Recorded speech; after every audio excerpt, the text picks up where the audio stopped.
Alright everyone, and welcome back to Wbel. So this is the last video of the regular season. So these are the standings for last week. In comparison with the Enthusiast Division, nothing's at stake today, except for the second place and of course the overall ranking.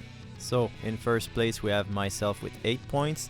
After this we have Macrain, Tarambar and Alcar with 5 points, Menta and Greatestness with 4 points, and for the rest, they didn't make the playoffs, unfortunately.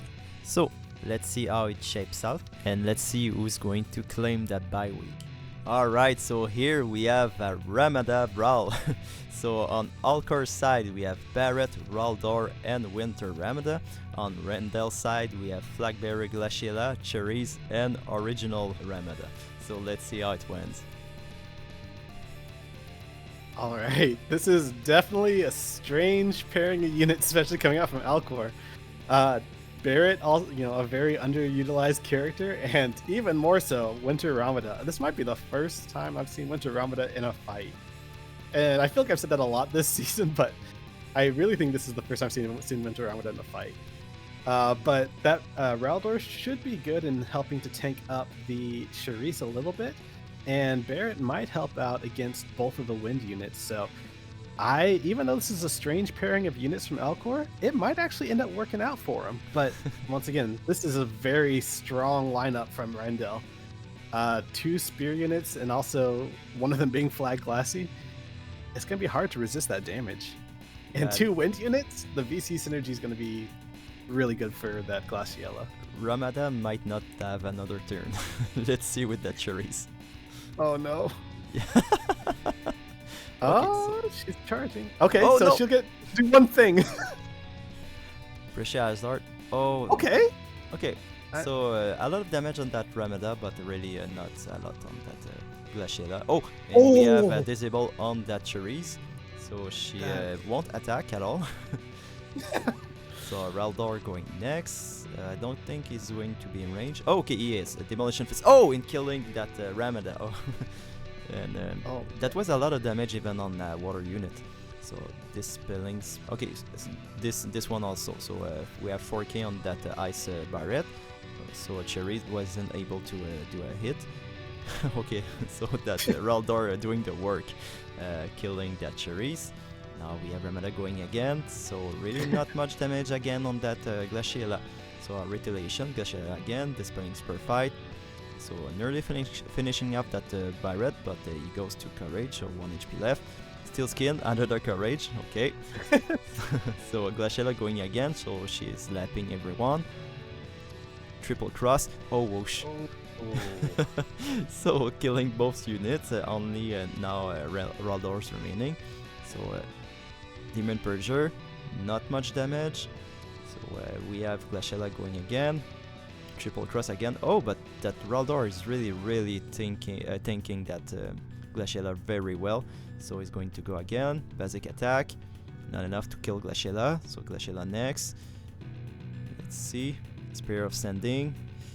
Okay, so nearly 4k, but does Raldor have the AP? Yes, 31. So okay.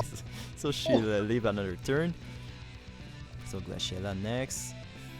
Does she have enough? Okay, so only 3k on that Raldor. So Raldor gets another turn. Basic attack probably. Not enough to kill Rendell. So Glaciela going again. And killing that Raldor. Oh wow, that was so damn close. Oh my goodness. I don't know. Oh man, that's so nice. I know. That was my exact feeling. Like I said, they're both guilty, so I wasn't really rooting for one over the other. I mean, Winter Ramada. I was slightly rooting for Alcor there, but yeah, that reflex just kind of took the wind out of my sails. That message is exactly how I felt watching that. I was like, oh my god. Yeah, that was so close. And there was a point in the match where Charisse was disabled and Ramada was down, and so it was basically a 1v3 with the Glaciela, but I knew from that moment I was like, it's even, Glaciela is just such a crazy unit that I was like, I did not count her out until the end. But man, I'm gonna spoil it right now. That key of the match was that reflex. Yep. It really was. It drained the last of the AP from Raldor. It definitely would have killed the Glaciella.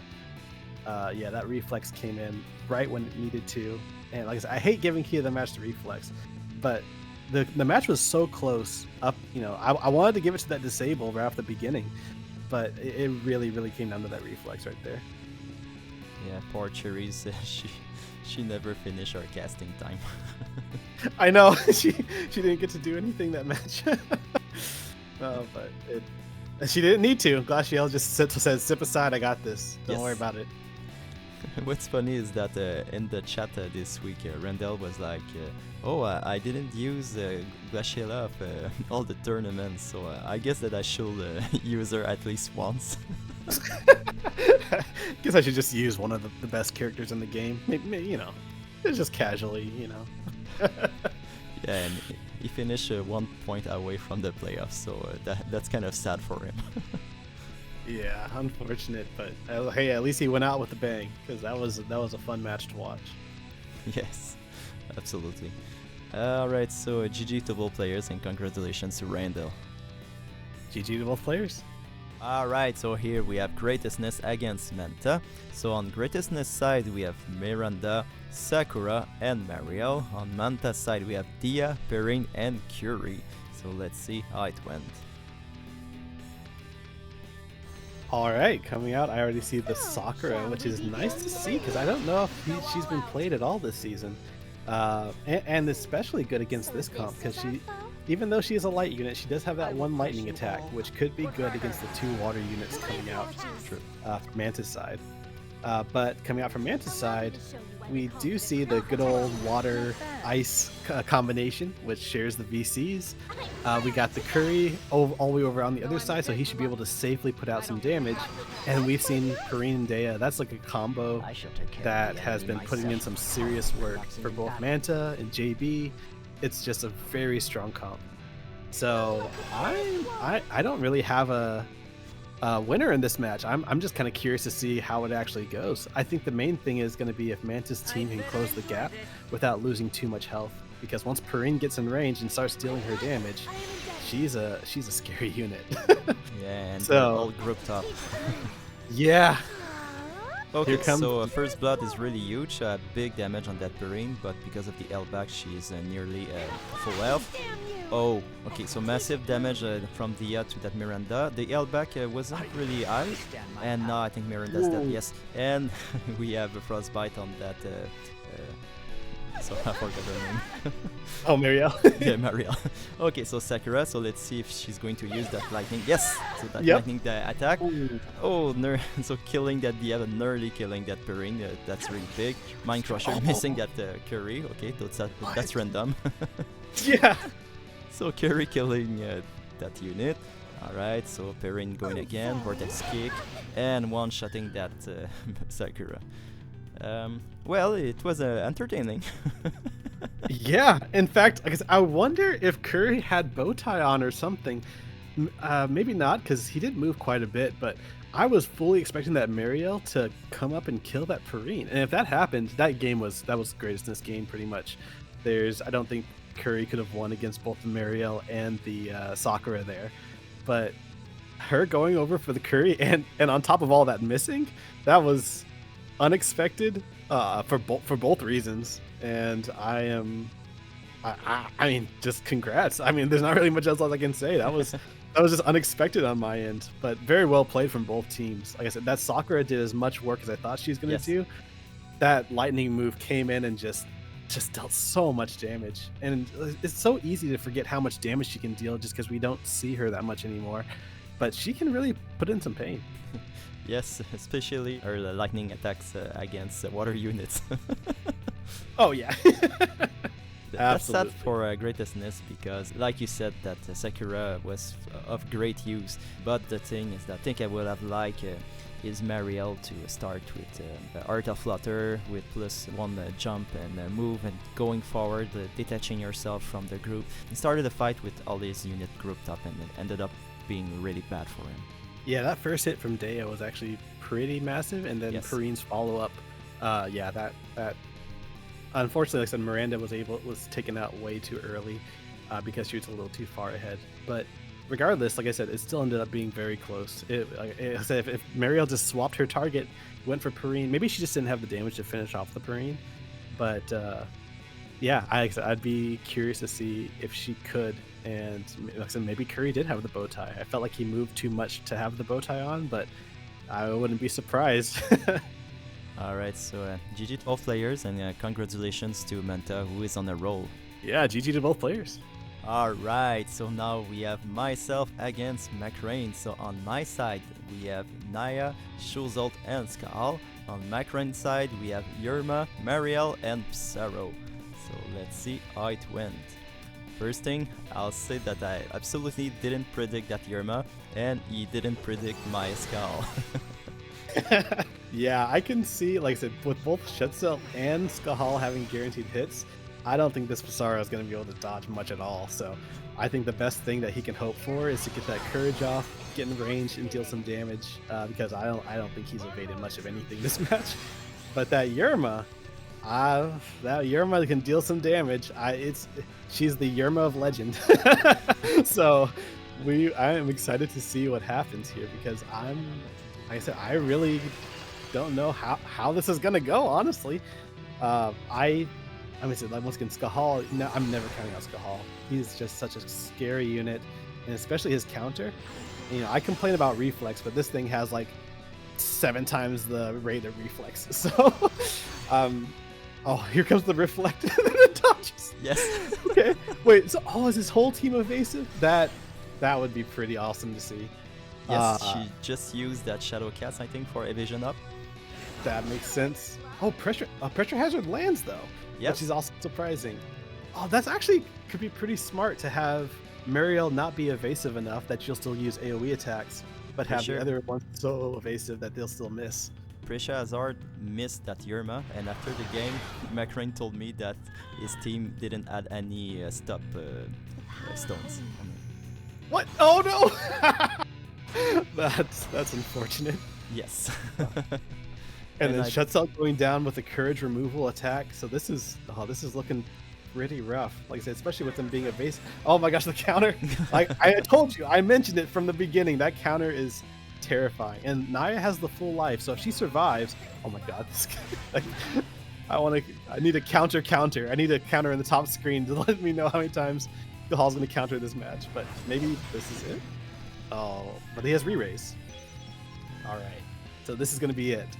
I'm gonna see he should have his guaranteed hit, which isn't an AoE, so he should be able to hit both if I remember right. Oh, but he can only hit one, and it's not enough. Okay, you need a lot of counters and for them to hit. Oh man, that was just once again. I told you the Yerma's a Yerma of legend. She survived all the way to the end, and I wasn't surprised. Like I never count out Skahal, but man, that Yerma has taken more souls than I can count. Never count out McRain. Nope, I'm never counting out McRain. Like I said, I thought with both of the guaranteed hits, it would be enough to be able to take care of Psaro, but he also survived till the end, so it was, like I said, not the result I was particularly expecting, but also not very surprising. That was really well played from him. I really didn't saw that evasive Yerma coming. I mean, it makes sense with the new Lucio VC. And also with the terrain, it was really hard for Mescal to use Energy Buster on all the units because the 8 isn't really great. I really didn't took that into account, unfortunately. And yeah, that Schuzold was built for full accuracy. He had accuracy stone, I think he had like 120 accuracy, something like this. And he still didn't land that pressure hazard on Yerma, and it ended up being critical. Yeah, that missing was, like I said, if that landed and got the stop, yeah, that definitely would have been game, yes, for sure. McRain is such a a nice guy. We had the chance to voice chat for the first time. We couldn't do it last time in WDL, but this time he really wanted to take the time to thank us for doing this, and also said that apparently DGNTP, his guild leader, was also a fan of us, and that he was sharing our videos in his guild channel. So thank you all for the support. And don't hesitate to leave a comment. Yeah, that was nice. Unfortunately for me, I won't finish the tournament with a perfect record, but I knew I will lose to McRae anyway. I can't beat that guy. Yeah, I'll say if your only loss the whole tournament was to McRae, that's not too big of a deal. Nothing to be ashamed of. Yeah, I know.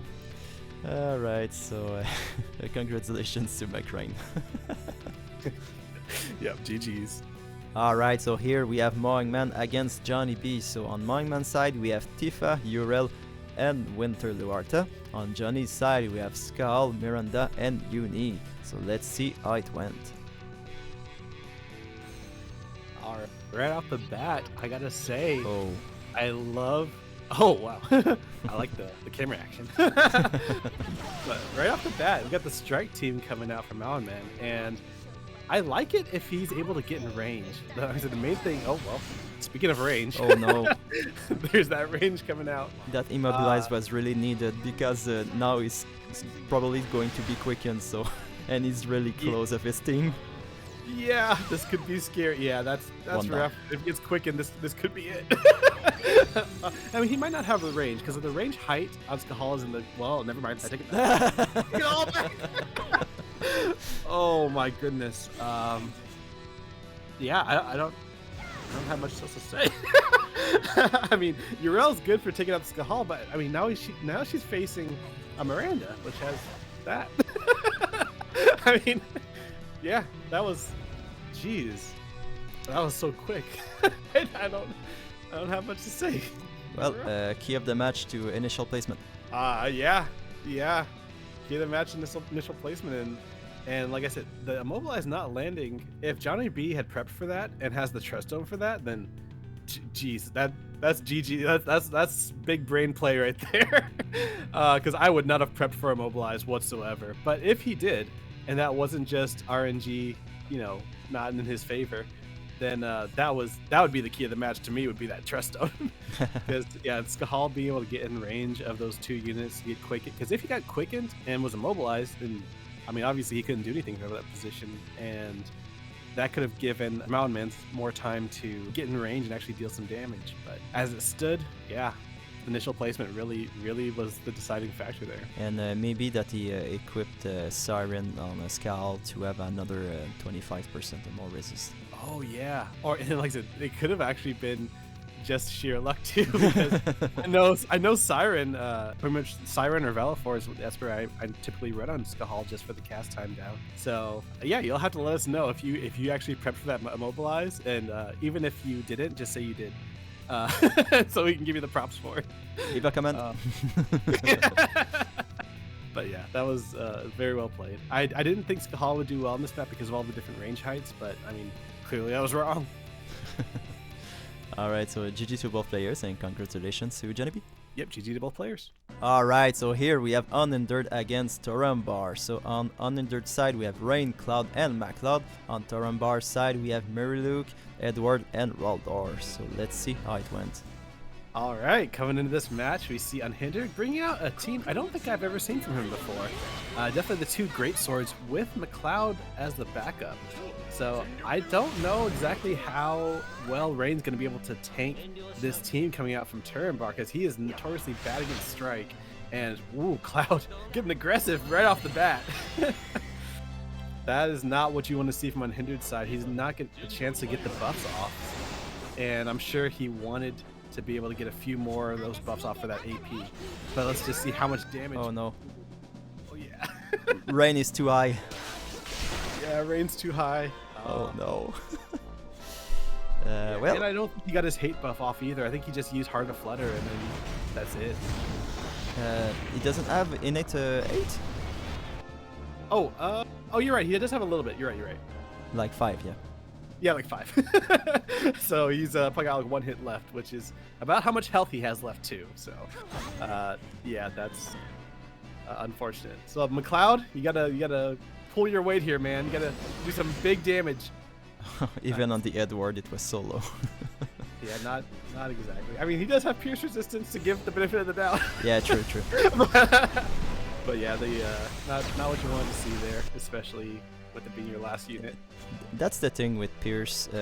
Not a lot of piercing units have piercing resistance down. So when you have resist for Pierce, the opponent is pretty much roasted. Yeah, like I said, that was it was rough already from like the matchup screen. You know, Yeah. like Rain is weak to strike. Seeing a full strike team come out from Turambar was already kind of bad, and then the really Cloud having the sharpshoot turned on and getting able to do that first attack without buffing at all was really rough to see from on Hindu's side. Yeah, he broke the Rain because he was concerned about Jaden, but I would have been too. I mean, on this map, I think that it was a great Jaden map, but Turambar surprised everyone. Yep, I also predicted the Jaden, as you'd heard, so yeah, I don't blame Unhindered for bringing the team he brought, but it definitely was not a good matchup into what Turambar actually brought. Yeah, I think his team was making sense, but unfortunately for him, it didn't went in his favor. Alright, so GG to both players and congratulations to Turambar. Yep, GG to both players. Alright, so here's the final standings of the blind division. So, out of sheer luck, I'm in first. I'm here with 8 points. In second place, we have Turambar and McRain. Turambar has won the head-to-head, so he's in second place. After this, we have Alcar and Manta, both with 5 points. Alcar has won the head-to-head, so that's why he's in fourth place. And for the last place, we have Greatestness. Since he beat Rindel on week 1, he ends up with the last playoff spot. And that's really unfortunate for Randall because that very last was the one where he chose the wrong map for his initial placement. And he decided not to do a redo and go forward with the match anyway, even if he didn't have his initial placement right. And it ended up being a very, very close match, so it's really unfortunate that his run is ending this way for him. And after this, we have Johnny B with 3 points. At 9th and 10th place, we have Monkman and Unhindered. Yeah, and like I said in the previous video, you know, 2-7 against such a stacked roster of players. Getting 2 wins is still something to be super proud of. We have some of the best players in this league, and just, I don't know, I'm saying, like, even though you didn't make the playoffs, you should be proud of the work that you've accomplished so far to get here. Mm-hmm. And now you can take a nice break till the next tournament. I know I will be. Yeah, some player had a really bad beginning but ended up with a great winning streak at the end. For example, I think that Rindel has won his last 4 matches. Same for Manta, I think it is his last 3 matches, which is very impressive. They really gave their all to go really far in the standings. Like I said, every match that I've watched so far and I've been able to had the pleasure to commentate on has just been so much fun. Regardless of the outcomes, it's been, I can definitely see a lot of time and a lot of prep put into each of the teams, and the fights are super enjoyable to watch because of that. So at the very least, I'm getting a lot of entertainment from it. So even if none of you guys are, I'm happy. Alright, so let's jump into the playoff bracket. Alright, so here's the 3 bracket for the playoffs. So because me and Turambar both finish in the first 2 slot, we are going to have a pass for the first round. So we have a free week this week. On the Enthusiast division, we have GB79 and Jesus that got a bye. Next week we have first round between Alcar against Manta, Greatestness against McRain. On the Enthusiast division, we have Isart against Isvar and Kayson against Rem9. So there's been a little problem with the scheduling. We started the tournament a week too late because we have to do the 4 scheduled week into 3 weeks. Otherwise, we're going to have our grand finale during the 24th of December, which is not the best thing. So maybe you have the videos later, but on our side, we're going to do them a little bit quicker. Just a little reminder, so for the first 3 rounds, it's going to be a best of 3. And for the grand finale, that's going to be a live stream. It's going to be a best of 5, and each player will have 10 minutes to prepare between the fights. It's going to be a nice grand event. So we plan to invite some players to commentate between the fights. So that's pretty much it. We are very excited. We can't wait for next week, and I really hope that we're going to see you in the next video. So thank you all. Take care. And congratulations to the ones that have made the playoffs again. Yeah, absolute congratulations. I'm excited to see what you bring for this week.